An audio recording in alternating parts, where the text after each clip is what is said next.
আসসালামু আলাইকুম। অ্যাডোবি ইলাস্ট্রেটরের মাধ্যমে আমরা আজকে এই 3D ডিজাইনটাকে তৈরি করা শিখব। তো এই ডিজাইনটা মূলত আমরা গ্রিডের মাধ্যমে তৈরি করে থাকি। তো চলুন আমরা আজকের এই ডিজাইনটি সহজে আমরা তৈরি করা শিখি। প্রথমে হচ্ছে আমি এই ডিজাইনটাকে সম্পূর্ণটা ডিলিট করে দিব। এরপর এখান থেকে রাইট বাটন ক্লিক করে আমি পলিগন টুলে যাব। তারপর ফাঁকা জায়গায় ক্লিক করব। এইদিকে আপনার 6 থাকবে, অবশ্যই আপনি এইদিকে 3 করে নিয়ে আপনি ওকে করে দিবেন। ওকে করার পর আপনি একটু পেজটাকে জুম করে এটাকে অল্টার এবং শিফটটাকে ধরে কিছুটা বড় করে নেবেন। এরপর এটাকে হচ্ছে আপনি স্ট্রোক কালারে ঘোরায় দেবেন। এবার এখানে যে শেপটা রয়েছে এটাকে হচ্ছে এডিট থেকে copy, edit, paste in font করবেন। তারপর এই কর্নারে ধরে শিফটটাকে ধরে এইভাবে করে রোটেট করবেন। রোটেট করার পর এই কর্নারটা ধরে আপনি শিফটটাকে ধরে এটাকে এইভাবে করে বসায় নেবেন। বসায় নেওয়ার পর এবার সম্পূর্ণ শেপটাকে সিলেক্ট করে আপনি উইন্ডোতে যাবেন। উইন্ডো থেকে পাথ ফাইন্ডারে অপশনে ক্লিক করবেন। অ্যান্ড দেন দুইটা অপশন সিলেক্ট থাকা অবস্থায় আমি এখান থেকে ইউনাইট করব। তাইলে এইরকম একটা শেপ তৈরি হবে। এবার হচ্ছে আমাদের এটার স্টকের ভ্যালুটাকে কিছুটা বাড়িয়ে দিয়ে বোঝার সুবিধার্থে। তো প্রথমে হচ্ছে আমি এই শেপটাকে এখানে বসায় নেব। তারপর অল্টার এবং শিফটটাকে ধরে এটাকে এইখানে বসায় নিয়ে কিবোর্ড থেকে কন্ট্রোল ডি চাপবো একাধিকবার। তো আমি এখান থেকে প্রায় প্রয়োজন অনুযায়ী নিয়ে নিলাম। ওকে। এবার হচ্ছে এইখানে যে কয়টা শেপ রয়েছে শুধুমাত্র এইটাকে বাদ দিয়ে সব কয়টা আপনি সিলেক্ট করবেন। সিলেক্ট করার পর আপনি হচ্ছে একটু জুম করবেন। জুম করার পর আপনি কিবোর্ড থেকে অল্টার ধরে মাউসের লেফট বাটনটা ক্লিক করে সুন্দর করে এটাকে এখানে মিশিয়ে দিবেন। তারপর ছেড়ে দিবেন। এবার সম্পূর্ণ শেপগুলি সিলেক্ট করে আপনি হচ্ছে আবারও অল্টার এবং শিফটটাকে ধরে এভাবে করে দিয়ে কিবোর্ড থেকে কন্ট্রোল ডি প্রেস করবেন। তারপর কন্ট্রোল ডি প্রেস করবেন। ওকে। এবার প্রয়োজন অনুযায়ী আপনি সব কয়টাকে ছোট করে সাদা এরিয়ার মধ্যে নিয়ে আসতে পারেন। আমি আরও একটু ছোট করে নিই, যেহেতু আমরা পরে বড় করতে পারবো, কোনো সমস্যা নেই। ওকে। এবার হচ্ছে আমি এখান থেকে লাইন সেগমেন্ট টুলে যাব। তারপর এই অ্যাঙ্কর পয়েন্ট থেকে মাউসের লেফট বাটনটা ক্লিক করে এই অ্যাঙ্কর পয়েন্ট পর্যন্ত একটা লাইন নিয়ে নিব। তো লাইনটা নেওয়ার পর এবার হচ্ছে আমি এটাকে দুই পাশ থেকে একটু বড় করে নিব। ওকে। এবার অল্টার এবং শিফটটাকে ধরে আমি এটাকে এখানে বসায় নেব। এরপর কিবোর্ড থেকে কন্ট্রোল ডি একাধিকবার চেপে প্রত্যেকটা শেপের মধ্যে আমি নিয়ে নিব। ওকে। এখন মেইন যে কাজটা ছিল সেটা কিন্তু আমাদের শেষ। এখন আমাদের যেই ঝামেলার কাজটা সেটা আপনাদেরকে একটু মনোযোগ সহকারে দেখতে হবে, তাইলে আপনার এই ডিজাইনটা পানির মতো সহজ হয়ে যাবে। তো চলুন আমরা এই ডিজাইনটা এখন মেইন কাজটা করি। সম্পূর্ণ অংশটাকে আমি সিলেক্ট করলাম। সিলেক্ট করার পর এখন আমি এখান থেকে যাব শেপ বিল্ডার টুলে। শেপ বিল্ডার টুলে যাওয়ার পর আমি এখান থেকে এই গ্রেডিয়েন্ট কালারটা সিলেক্ট করে নিলাম।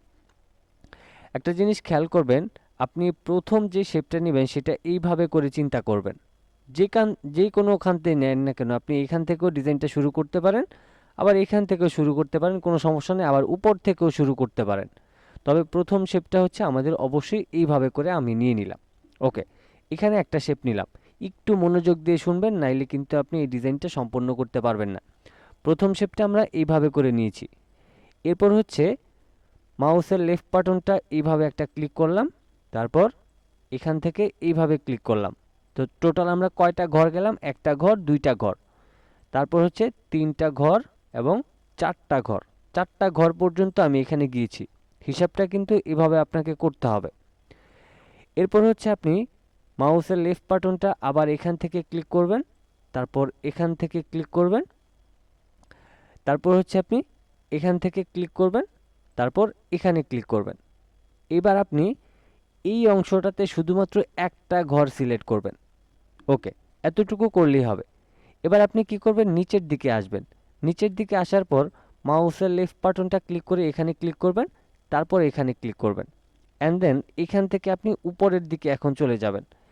এবার হচ্ছে এই যে এখানকার যে অংশটা আছে এই অংশ পর্যন্ত আমাদেরকে চলে যেতে হবে। তো আমি এখান থেকে ধরেন এই পর্যন্ত আমি একটা শেপ নিয়ে নিলাম। এখন হচ্ছে আমি এখান থেকে আবার শেপ নিব। মাউসের লেফট বাটনটা ক্লিক করে জাস্ট এখান থেকে এইভাবে করে শেপটা নেবেন। তো আমি এখান থেকে শেপটা নিয়ে নিচ্ছি, এখান থেকে এখানে, তারপর এখানে। তো এভাবে করে হচ্ছে আমাদের সম্পূর্ণ শেপটা নিতে হবে।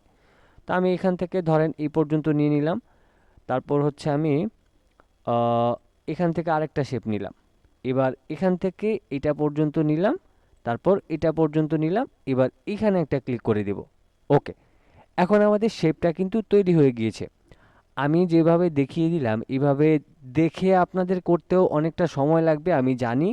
এজন্য আপনাদেরকে যেটা করব, যে এই যে একটু আগে আমি যেই অংশটা আমি শেপ বিল্ডার টুলের মাধ্যমে তৈরি করেছি, আপনাদের 100% বলে দিতে চাই যে এখানে একটু আপনারা পজ করে করে প্রয়োজনে এই অংশটা আপনি 2-3 বার করে দেখবেন। এই অংশটা 2-3 বার করে দেখলে আপনার আইডিয়াটা হয়ে যাবে যে আসলে আমি এই শেপটা কিভাবে নিয়েছি। ওকে, এবার হচ্ছে আমি এখান থেকে এই যে ম্যাজিক কয়েন টুলটা সিলেক্ট করব এবং এখানে ক্লিক করে কিবোর্ড থেকে ডিলিট প্রেস করব। তাহলে আমাদের ডিজাইনটা ছাড়া বাকি সব ডিলিট হয়ে যাবে। এবার সম্পূর্ণ শেপটাকে সিলেক্ট করব অ্যান্ড দেন এখান থেকে স্টক কালারটা উপরে তুলে দিয়ে স্টকটাকে নান করে দিব। এখন এখানে আমাদের কালার সেট করতে হবে। তো কালার সেট করার জন্য প্রথমে আমি এখানে ক্লিক করব, তারপর এই কালারটাকে উপরে তুলব এবং এখানে যে সাদা প্যান্টটা রয়েছে এখানে ডাবল ক্লিক করব। ডাবল ক্লিক করার পর আমি এখান থেকে ধরেন এই যে যে আমাদের প্যানেলটা রয়েছে এটাকে টেনে আমি এখানটায় বাড়িয়ে দিব। তো আমি এখান থেকে ধরেন 100%ই দিয়ে দিলে আবার ব্ল্যাক হয়ে যায়, আমি কিছুটা কম রাখছি। আমি এখান থেকে ধরেন এটাকে 90% রাখলাম। ওকে, 90% রাখলে আমাদের ঠিকঠাক থাকে, আমি 90% রাখলাম। এবার এই শেপটাকে সিলেক্ট করে আপনি আইড্রপারের মাধ্যমে এখানে ক্লিক করবেন অ্যান্ড দেন এই শেপটাকে সিলেক্ট করে আইড্রপার দিয়ে এখানে ক্লিক করবেন।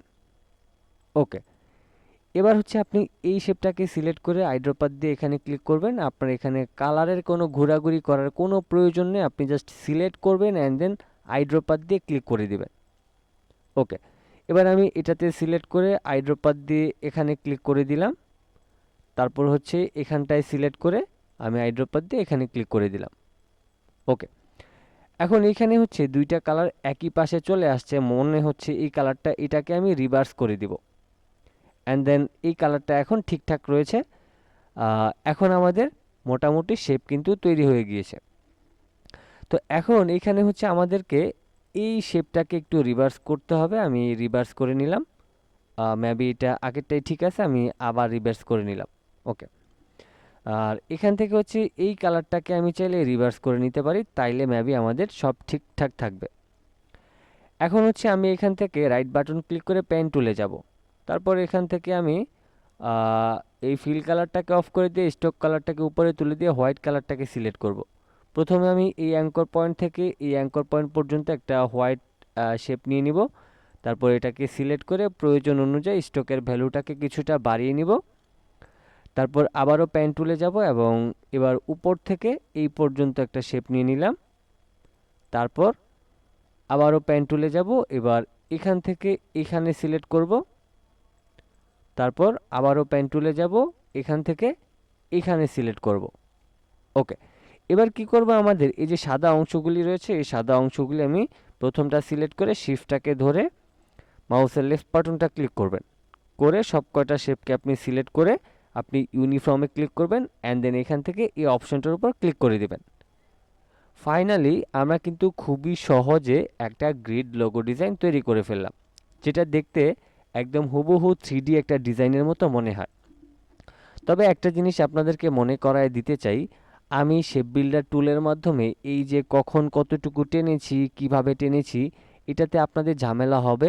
আপনি যদি এই ডিজাইনটা করতে চান 100%, তাইলে অবশ্যই এই অংশটা আপনাকে 2 থেকে 3 বার বা 4 বার দেখা লাগার প্রয়োজন পড়তে পারে। তো সেক্ষেত্রে অবশ্যই একটু কষ্ট করে এই অংশটা 2-3 বার টেনে টেনে দেখে নেবেন, তাইলে আপনার কাজটা হয়ে যাবে। তবে প্রথমবার অবশ্যই সম্পূর্ণটা দেখবেন, এরপরে আপনি নিজে থেকে অ্যাডোবি ইলাস্ট্রেটর ওপেন করে প্র্যাকটিস করবেন। যদি আপনার যেই জায়গাটাতে সমস্যা হয় সেই জায়গাটা বারবার টেনে টেনে দেখবেন যে এই অংশটা কতটুকু টেনেছে, এই অংশটা কতটুকু লম্বা করেছে, সেই বিষয়টা যদি একটু খেয়াল করেন তাইলে আপনার জন্য ডিজাইনটা খুবই ইজি হয়ে যাবে। আজকের মতো এই পর্যন্তই ছিল, সবাই ভালো থাকবেন, সুস্থ থাকবেন, আল্লাহ হাফেজ।